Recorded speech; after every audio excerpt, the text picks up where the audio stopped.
Baik, assalamualaikum warahmatullahi wabarakatuh. Bapak Ibu yang saya hormati, baik, pada kesempatan kali ini saya ingin melanjutkan berbagi, yaitu gambaran ataupun bocoran soal terkait untuk ujian PPG pada tahun 2023 ini, dengan harapan Bapak Ibu sekalian mendapatkan gambaran ataupun soal-soal yang nantinya akan keluar pada ujian PPG. Baik, langsung saja kita bahas soalnya. Soal nomor 1. Secara rinci, tujuan evaluasi program pembelajaran IPS adalah sebagai berikut, kecuali A. Memutuskan seberapa jauh tujuan program berhasil dicapai, B. Mengetahui besarnya biaya yang digunakan untuk pelaksanaan program, C. Mengetahui kekuatan dan kelemahan pelaksanaan program pembelajaran, D. Menyimpulkan tepat tidaknya program yang dilaksanakan, E. Membuktikan tingkat keberhasilan belajar siswa. Nah, kalau dilihat dari tujuan, ya, yang paling benar sesuai dengan pelajaran IPS ini, yaitu jawabannya yang E, yaitu membuktikan tingkat keberhasilan belajar siswa. Nah, jadi jawabannya yang E, Bapak Ibu. Baik, langsung saja kita lanjutkan soal berikutnya. Soal nomor 2. Penilaian berbentuk penugasan yang bertujuan untuk mengukur kemampuan peserta didik menghasilkan karya tertentu yang dilakukan secara berkelompok adalah A. Penilaian proyek, B. Penilaian jurnal, C. Penilaian diri, D. Penilaian portofolio, E. Penilaian kinerja. Nah, kalau dilihat dari tujuannya, ini adalah untuk kemampuan peserta didik menghasilkan karya tertentu secara berkelompok, berarti jenis penugasan ini biasanya itu menggunakan penilaian proyek, ya Bapak Ibu. Jadi jawabannya yang A, Bapak Ibu. Baik, langsung kita lanjutkan. Soal nomor 3. Suatu acuan bagi guru dalam melaksanakan kegiatan pembelajaran sehingga dapat membantu proses belajar peserta didik secara optimal.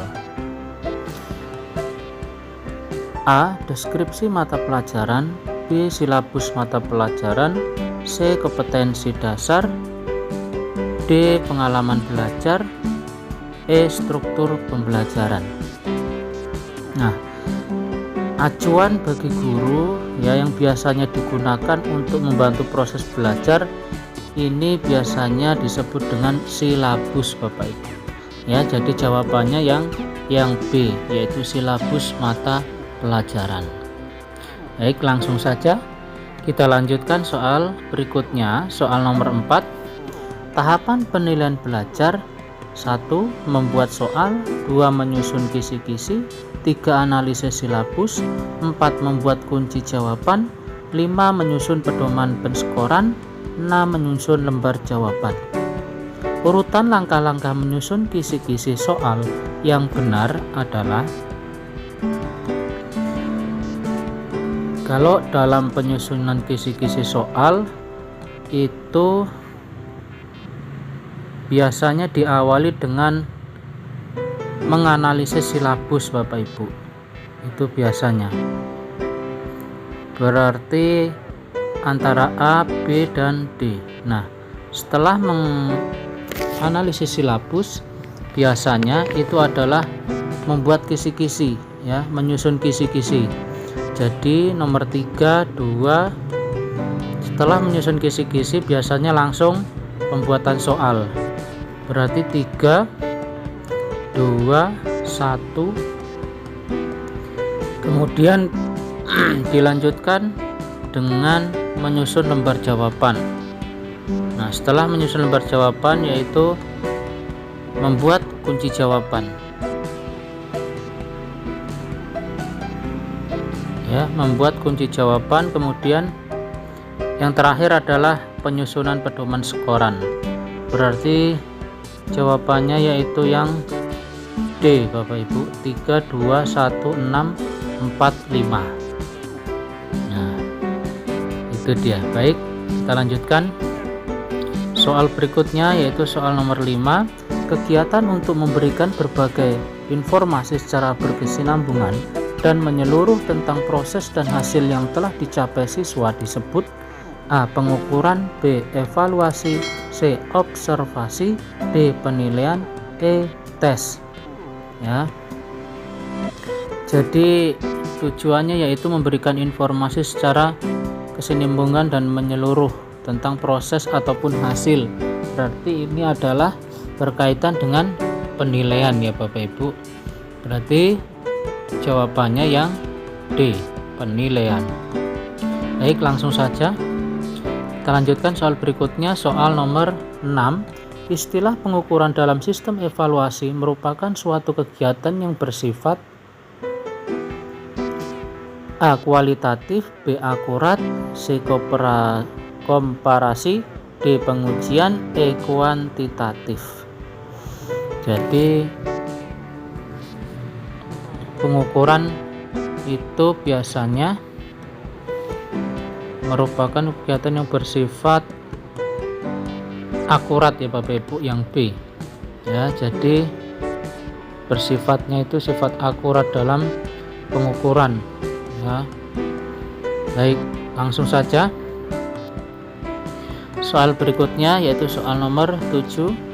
Dalam pembelajaran IPS tujuan dari penilaian adalah kecuali A. Menekankan pada pengalaman belajar peserta didik, B. Meningkatkan ketuntasan penugasan penguasaan kompetensi, C. Menetapkan program perbaikan atau pengayaan berdasarkan tingkat penguasaan kompetensi, D. Mengetahui tingkat penguasaan kompetensi, E. Memperbaiki proses pembelajaran. Jadi jawabannya yang paling tepat ya, karena kecuali yaitu berarti menekankan pada pengalaman belajar peserta didik. Ini yang tidak termasuk dari tujuan penilaian ya Bapak Ibu, khususnya pembelajaran IPS.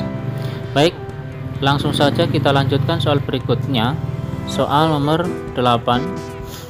Prosedur yang digunakan dalam penilaian menggunakan tes adalah A. Menentukan tujuan penilaian, apakah untuk penilaian harian, tengah semester, akhir semester, atau penilaian akhir dalam suatu pendidikan.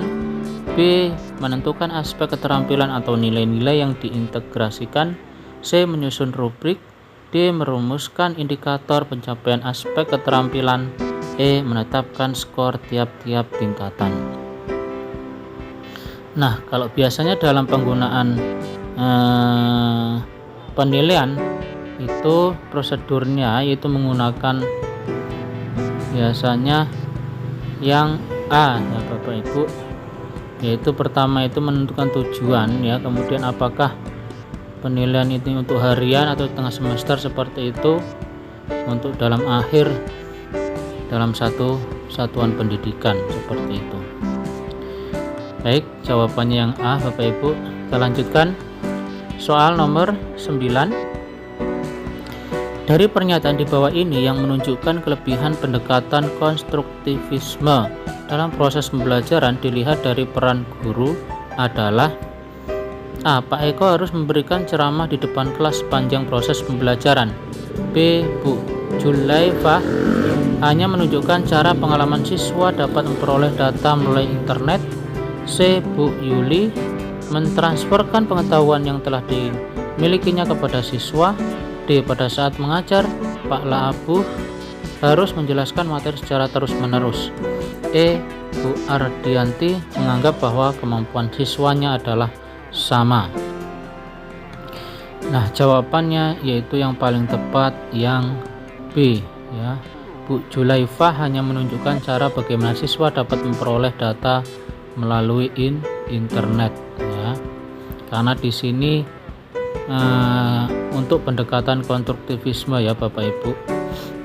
Kalau dilihat dari peran dari seorang guru itu ya seperti itu tadi ya, hanya menunjukkan cara bagaimana siswa tersebut memperoleh data melalui internet. Baik, kita lanjutkan soal terakhir nomor 10. Tujuan pembelajaran ditekankan pada penambahan pengetahuan, sedangkan belajar sebagai aktivitas mimetik yang menuntut siswa untuk mengungkapkan kembali pengetahuan yang sudah dipelajari dalam bentuk laporan, kuis atau tes. Tujuan pembelajaran tersebut berdasarkan teori A. Teori kognitif, B. Teori sibernetik, C. Teori behavioristik, D. Teori konstruktivisme, E. Teori humanistik. Jadi jawaban yang paling tepat yaitu yang C, teori behavioristik ya.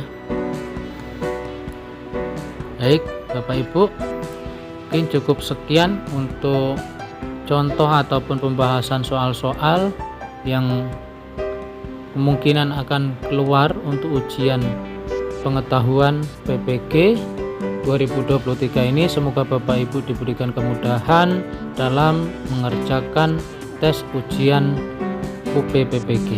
Amin amin ya robbal alamin. Baik, sekian Bapak Ibu, wabillahi taufiq wal hidayah. Assalamualaikum warahmatullahi wabarakatuh.